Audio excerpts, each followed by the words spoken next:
আসসালামু আলাইকুম। কেমন আছেন সবাই? আশা করছি যে যেখানে আছেন ভালো আছেন। সবাইকে স্বাগত জানাচ্ছি হুমায়রা কিচেনে নতুন একটি রেসিপি দেখার জন্য। আজকের রেসিপিতে থাকছে ঝাল নাস্তা বা ঝাল পোয়া পিঠা। চলেন তাহলে চলে যাওয়া যাক আজকের রেসিপিতে। আমি 2টা পেঁয়াজ, একটা টমেটো, কয়েকটা কাঁচামরিচ আর ধনিয়া পাতা নিয়েছি। এখন একটা মিক্সিং বোলে পরিমাণ মতো ময়দা দিয়ে নিচ্ছি। তারপর কেটে রাখা সব উপকরণ দিয়ে নিচ্ছি: পেঁয়াজ, মরিচ, টমেটো, ধনিয়া পাতা, 1 চামচ বেকিং পাউডার, পরিমাণ মতো লবণ, হাফ চামচ হলুদ, হাফ চামচ মশলার গুঁড়া, হাফ চামচ মরিচের গুঁড়া, একটা ডিম আমি আগেই ফেটিয়ে রেখেছিলাম। এখন সবগুলো উপকরণ হাত দিয়ে ভালো করে মেখে নিব।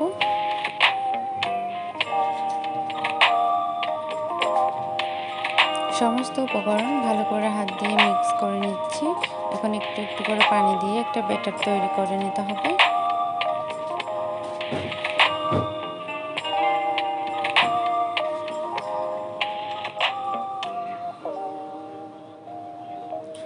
সবগুলো উপকরণ ভালো করে মিক্স করে নিচ্ছি।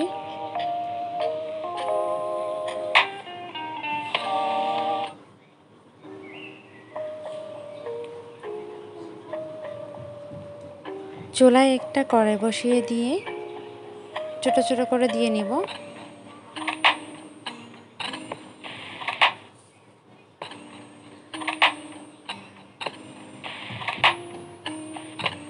আপনারা এভাবে একবার বাসায় ট্রাই করে দেখেন। এই নাস্তাটা খেতে অনেক বেশি মজার। আমি একে একে সবগুলো পিঠা দিয়ে নিছি। এখন উল্টে পাল্টে ভালো করে ভেজে নিতে হবে। চুলার আঁচটা একদম লো রাখতে হবে।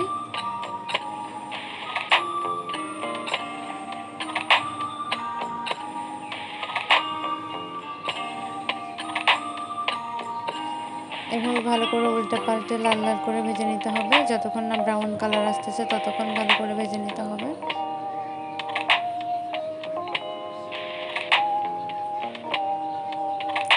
এই নাস্তাটা আপনারা ঝটপট বানিয়ে নিতে পারবেন।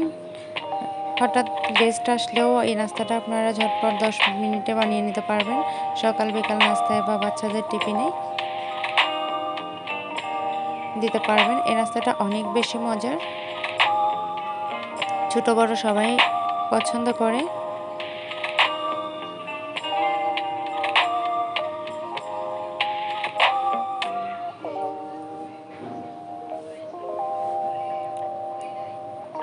ভাজা হয়ে গেছে, এখন এগুলোকে উঠিয়ে নিব।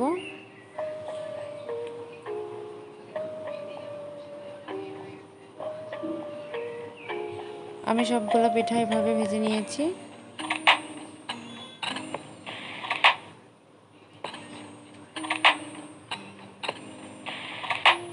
আপনারা চাইলে নাস্তাটা বাসায় ট্রাই করতে পারেন।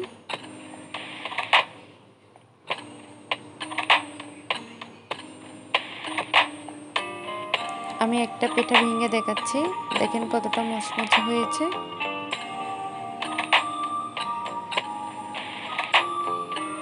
আশা করছি আমার আজকের রেসিপিটি আপনাদের কাছে ভালো লাগবে। ভালো লাগলে অবশ্যই আমার চ্যানেলটি সাবস্ক্রাইব করে আমার সাথেই থাকবেন। ধন্যবাদ সবাইকে।